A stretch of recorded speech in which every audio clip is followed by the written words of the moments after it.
अस्सलाम वालेकुम, this is आरशफी। उम्मीद करती हूँ आप तमाम लोग खैर खैरियत से होंगे। तो जनाब Lahore Qalandars have finally won the PSL title और इससे पहले भी वो तकरीबन 2 मरतबा चैम्पियंस बन चुके हैं।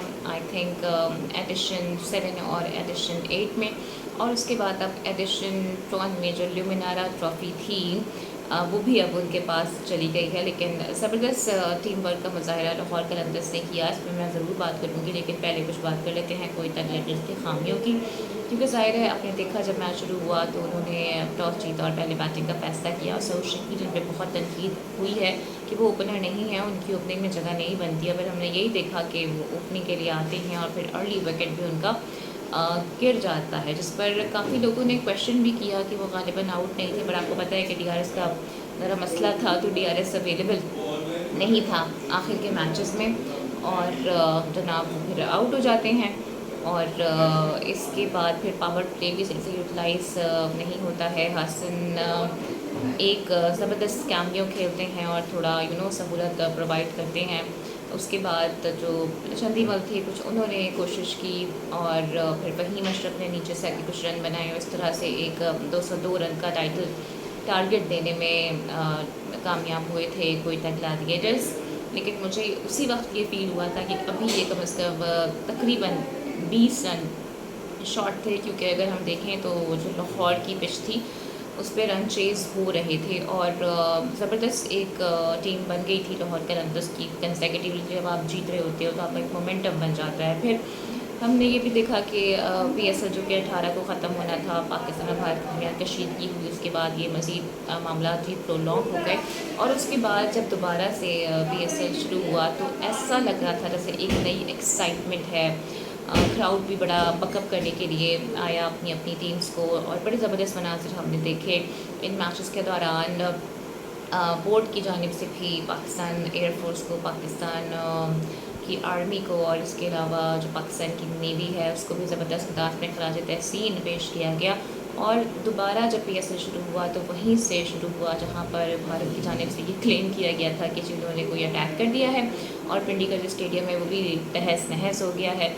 तो ये भी उनके लिए एक बड़ी सुर्खी है कि PSL का आगाज़ भी दोबारा वहीं से हुआ जहाँ से मुतालिक वो फॉल्स क्लेम कर रहे थे। और ये भी कोई ढकी छुपी बात नहीं है कि जब दोबारा से PSL का आगाज़ हुआ तो IPL में और PSL में ज़मीन आसमान का फ़र्क हमने देखा कि जितने फॉरेन प्लेयर्स हमारे पास लौट कर आए, डेविड वार्नर ने जिस तरह से बकअप किया सारी सूरत हाल को, उन्होंने कहा ये सवाल ही पैदा नहीं होता कि मैं PSL खेलने ना जाऊँ। और Karachi Kings I think Wahid team के सारे प्लेयर्स वापस आ गए थे।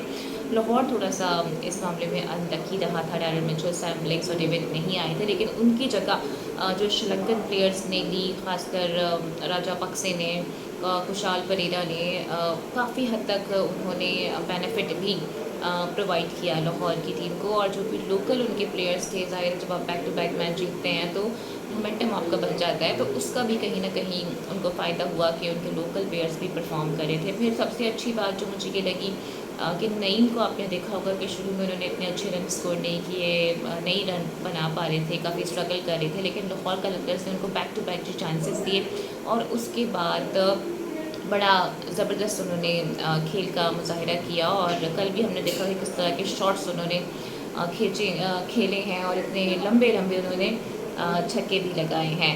लेकिन जो मेरे ख़्याल से असल हीरो रहे हैं जनाब लाहौर कलंदर्स के लिए, वो कुशाल परेरा रहे हैं और वो रहे हैं सिकंदर रज़ा साहब, क्योंकि वो अपनी नेशनल ड्यूटीज़ के लिए पहले चले गए थे। और बस ये किस्मत में था कि उनके सर ये सहरा सजना था। और 3 दिन में जनाब ज़िम्बाब्वे का जो टेस्ट मैच था अगेंस्ट इंग्लैंड, तो वो ख़त्म होता है।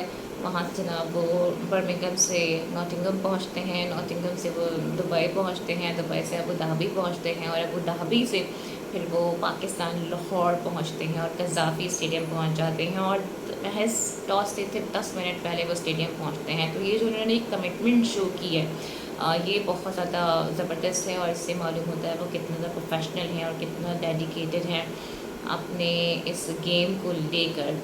वो कल ना भी खेलते लेकिन जिस तरह वो पहुँचे हैं, ये एक बहुत बड़ा उनका कंट्रीब्यूशन होता। लेकिन इतने जेट लैग होने के बावजूद पहले इंग्लैंड में उन्होंने कहा कि उन्होंने 20 ओवर्स खेले, फिर 20 ओवर्स कराए। मैंने स्टैट्स चेक किया तो वहाँ भी वो तकरीबन 68 बॉल्स में 60 रन्स उन्होंने स्कोर किए हैं। और फिर वो यहाँ पर आके खेले तो इतनी थकान भी हो जाती है, फिर आपको जेट लैग भी हो जाता है, लेकिन उसके बावजूद भी जो उन्होंने एक कमिटमेंट शो की, जो एक उन्होंने अपना मैं कहती हूँ कि किरदार शो किया, वो बड़ा ज़बरदस्त था। और यही एक प्रोफेशनल क्रिकेटर से डिमांड भी होती है कि जो भी कंडीशंस हों, जो भी सर्कमस्टांसेस हों, वो उसमें आके एडजस्ट हो और अपना जो बेहतरीन गेम है वो खेले। तो सिकंदर रज़ा ने बिल्कुल ऐसे ही किया और शाहीन ने भी यही कहा है कि बिल्कुल एक फ़िल्मी अंदाज में जी उनकी एंट्री हुई है।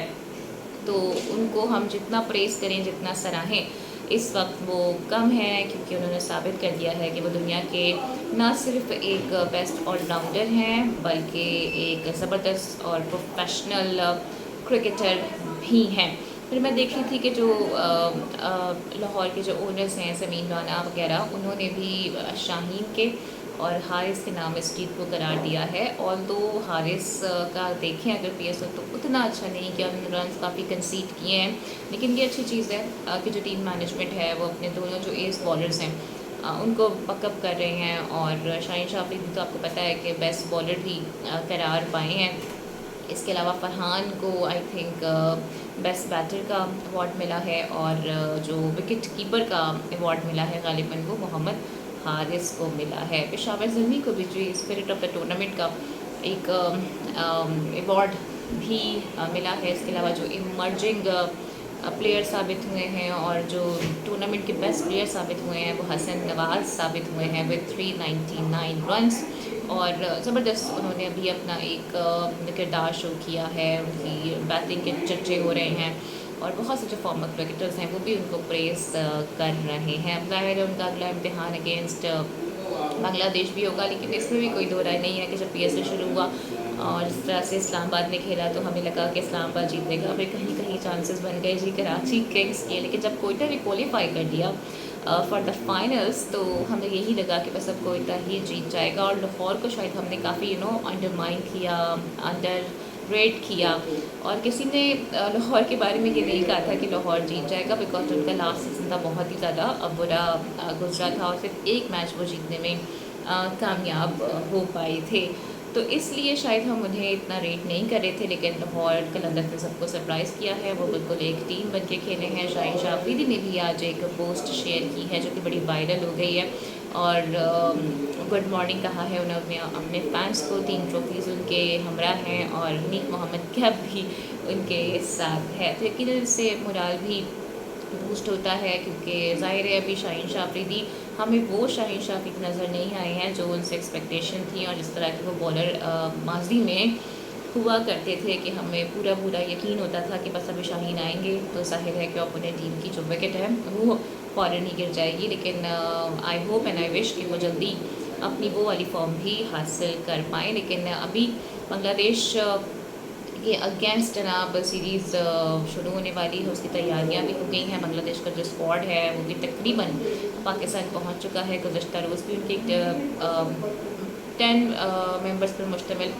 उनका एक ग्रुप आया था और आज भी कुछ प्लेयर्स पहुंच चुके हैं। और ये बात भी मंजर यहाँ पर आई है कि शाहीन शाह अफरीदी की जानिब से कहा गया था कि मैं रेस्ट चाहता हूँ इस सीरीज़ के लिए और मैं चाहता हूँ कि नई जगह पे कोई यंगस्टर खेले। तो ये अच्छी चीज़ है कि उन्हें इस बात की रियलाइजेशन है कि अब यंगस्टर को भी मौका मिलना चाहिए और उन्हें भी आगे आना चाहिए। तो ओवरऑल जी पीएसएल लाहौर कलंदर्स के लिए, शाहीन के लिए, हारिस के लिए बड़ा ज़बरदस्त साबित हुआ है कि उनकी टीम जीती है। लेकिन मुझे ऐसा लगता है कि जो कलीदी किरदार अदा किया है वो सिकंदर रज़ा ने किया है और उनकी इस वक्त जितनी भी हम तारीफ़ करें वो कम है। फिर मैं देख रही हूँ कि जो बांग्लादेश के अगेंस्ट स्क्वाड अनाउंस हुआ और फिर जिस तरह से बैटिंग और बॉलिंग और फील्डिंग जो कोचेज़ हैं वो चेंज हुए हैं, उसमें भी काफ़ी तनकीद की जा रही है। लेकिन मैं बस इस बात पे होपफुल हूँ कि जो चेंजेस किए गए हैं आई होप कि वो आगे चलते करामत साबित हों और पाकिस्तान जो कि काफ़ी टाइम से इंटरनेशनल लेवल पे तो हमारी टीम हार रही है,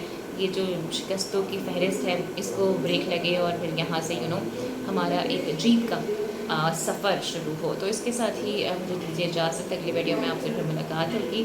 टिल देन टेक केयर, अल्लाह हाफ़िज़ and don't forget to like and subscribe my channel.